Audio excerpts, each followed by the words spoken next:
3 months ago, a travel influencer with 2 million followers posted a single video from Dubai. Golden hour, Burj Khalifa in the background. Cat, this city changed my life. It got 14 million views in 4 days. What the algorithm never showed you was the video she deleted 48 hours later. The one where she was sitting in her apartment, lease unpaid, visa complicated, quietly admitting she could not afford to stay another month.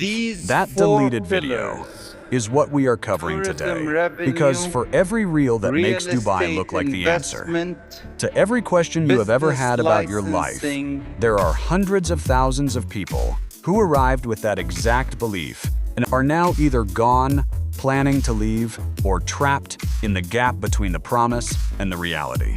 And the numbers are not small. In 2024 alone, over 400 Zero-Zen people left Dubai permanently, not tourists finishing a holiday, residents, people who had moved their lives there. Today, we are going to show you exactly why. And once you understand the mechanism, the glossy reels will never look the same again.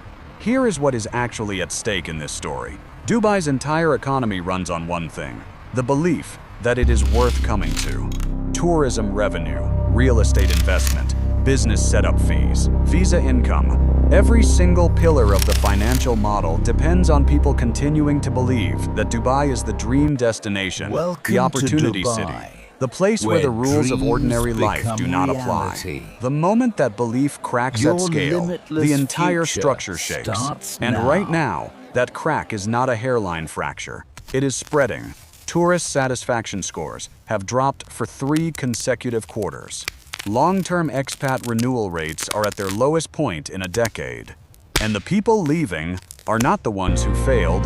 They are doctors, entrepreneurs, architects, and executives. The exact profile Dubai spent billions in marketing to attract. When the people a city specifically recruited start leaving and talking openly about why, that is not a trend. That is a verdict. But here is the part that none of the travel content will tell you. The reason most people do not talk about why they left Dubai is not because they have nothing to say. It is because saying it publicly carries genuine risk. The UAE has cybercrime laws that criminalize online content deemed to damage the country's reputation. A social media post, a YouTube comment, a tweet describing your own personal experience, these can be flagged. This is not speculation. Multiple expatriates have faced legal consequences for public criticism posted from outside the country after they had already left. So the real conversation about Dubai happens in private, in WhatsApp groups, in Reddit threads posted anonymously, in direct messages between people who are thinking about moving and people who already did and wish someone had told them the truth before they signed the lease. That private conversation is what we are bringing into the open today. The first thing tourists and new residents describe when they arrive in Dubai is the gap. Not the gap between rich and poor, though that exists, and we will get to it. The gap between what was marketed and what is real. Dubai's tourism board spends approximately $300 million per year on destination marketing. That investment produces some of the most precisely engineered aspiration content in the world.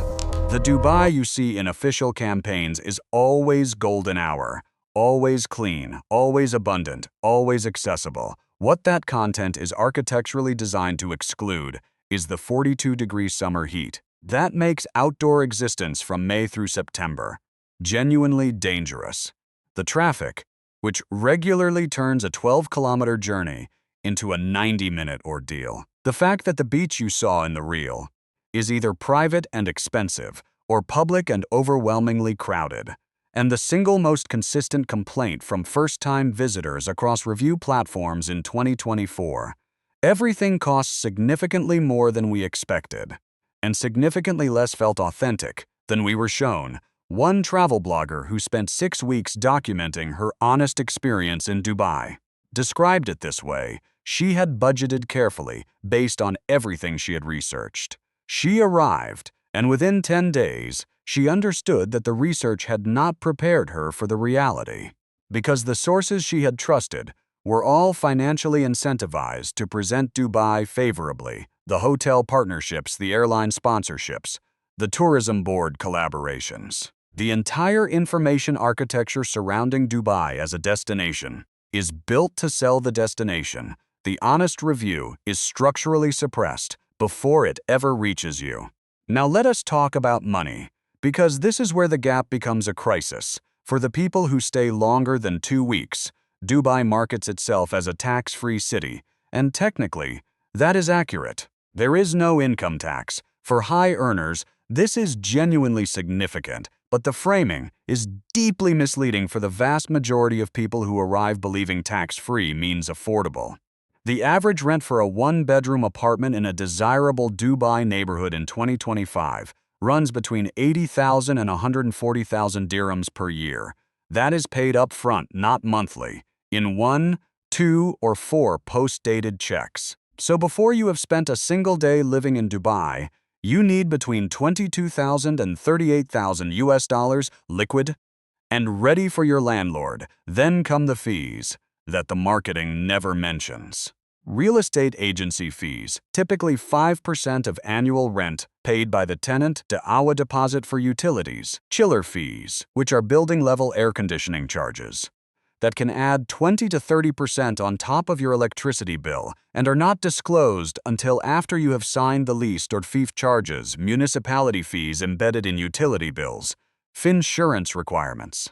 The visa costs themselves. A family of 4 relocating to Dubai for a legitimate professional opportunity can realistically spend 60,000 to 80,000 US dollars before the breadwinner has received their first paycheck. And for small business owners, the situation is structurally more punishing. Business setup in a mainland Dubai jurisdiction requires a local Emirati sponsor holding 51% of the company. Free zone setup avoids that requirement, but restricts your ability to trade directly with the local UAE market. The licensing fees, the regulatory compliance costs, the mandatory local address requirements, the banking complications that many international entrepreneurs do not anticipate. All of it means that the city marketed as the easiest place on earth to build a business is, in practice, one of the more expensive and administratively complex environments a small entrepreneur can enter. A British entrepreneur who relocated to Dubai in 2022 with genuine optimism and a functioning e-commerce business described the following: Scoteb cost ran 3 times his projection. Banking took 4 months to operationalize fully. A regulatory change in his sector in 2023 required an entirely new license category, which cost an additional $15,000. By late 2024, he was profitable. But the journey had consumed savings he had not planned to spend, and 2 years he had expected to use for growth. He is still there, but when his friends ask him whether to make the move, his answer is no longer automatic. Then there is something harder to quantify, but consistently described by people who stay in Dubai for more than 6 months. The feeling that the city does not quite have a soul. This sounds abstract until you spend enough time there to understand specifically what is missing. Dubai has no old town in the traditional sense. The historic Bastakia district exists, but is a preserved remnant rather than a living neighborhood. There is no organic street culture. The pedestrian experience is designed around malls because the climate makes outdoor walking genuinely hostile for most of the year. The social life of Dubai is largely commercial: restaurants, brunches, beach clubs, rooftop bars. Community is possible to find, but it requires deliberate construction in a city where 89% of the population is transient, where your colleagues may leave within 2 years, where your neighbors almost certainly will. Long-term residents describe a specific loneliness that is distinct from ordinary urban isolation.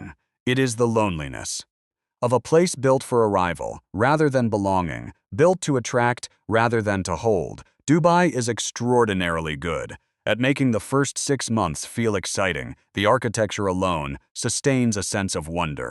The efficiency of services, the cleanliness, the infrastructure is genuinely impressive. But by month 18, many residents describe a quieter question forming. Not "is this place good?"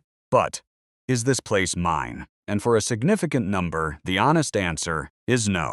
This is the part of the video that some of you were waiting for, and some of you were hoping we would skip. We are not going to skip it, because you cannot tell an honest story about why people are leaving Dubai without talking about who never gets to leave. The city's workforce is approximately 90% migrant. The construction workers, the delivery drivers, the cleaners, the kitchen staff. The people who make the luxury experience function, they operate under a sponsorship system called kafala that ties their legal right to be in the country directly to their employer, no visa, and in practice, this system creates conditions that many human rights organizations describe as structural coercion, wage theft. Employers simply not paying owed salaries is documented at significant scale. Passport confiscation, technically illegal, is described as commonplace by workers across multiple sectors. Heat-related deaths on construction sites are systematically recorded as cardiac events rather than occupational fatalities. And the workers most affected have almost no legal mechanism to seek accountability without triggering deportation for a growing segment of international tourists.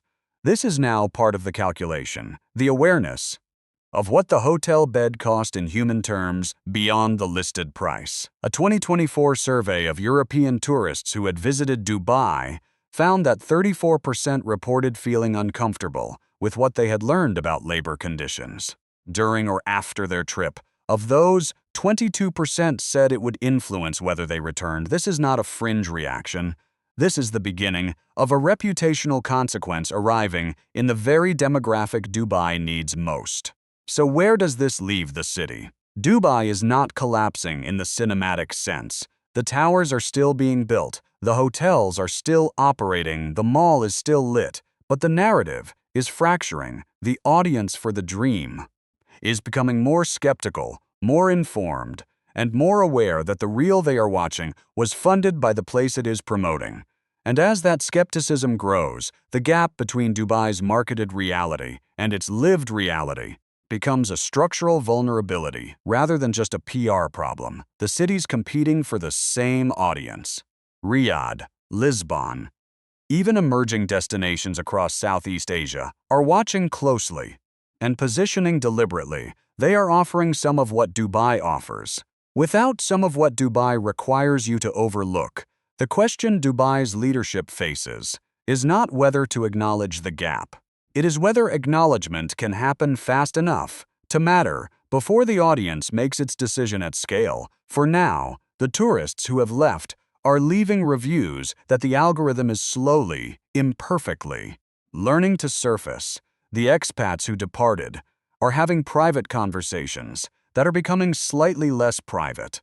And the workers who stayed are still there, building the next tower, cleaning the next penthouse, pouring the next road, still waiting for the city they built to decide whether they are part of its story or just the part of the story it decided not to tell.